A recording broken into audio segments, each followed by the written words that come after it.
Good evening po sa inyong lahat dyan. So, ito ang araw ng aking birthday. Birthday na hindi ko makakalimutan sa buong buhay ko.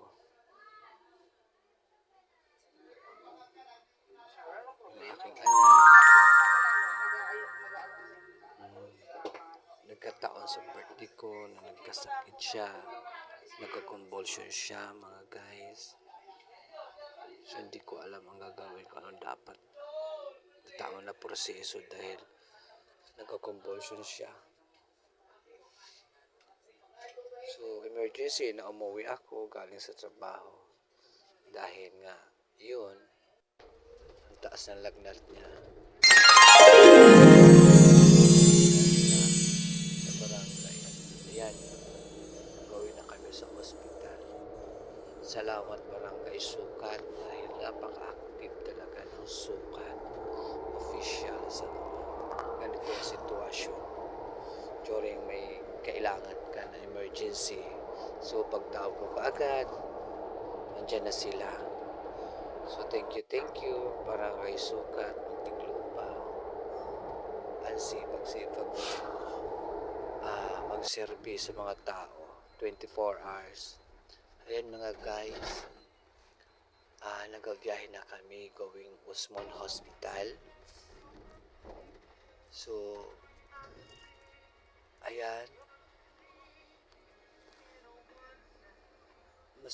masakit para sa akin, pero syempre bilang magulang, gampanan natin tungkulin sa ating mga anak.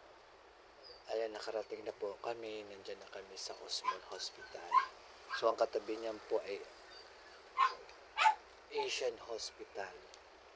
So, magkatabi lang yan yung Usmon Hospital sa Asian. So, ayan, sinatid ko na sa loob. So, ang bait ng nurse at saka doktor nag-entertain sa amin.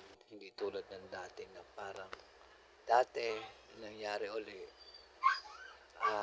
kailangan mo makipagsiksikan kasi sa sobrang dami din ng tao hindi ka na ma-entertain. Pero sa ngayon parang nagbago yung sistema. Ang ganda na ng sistema ng hospital ng Usmon.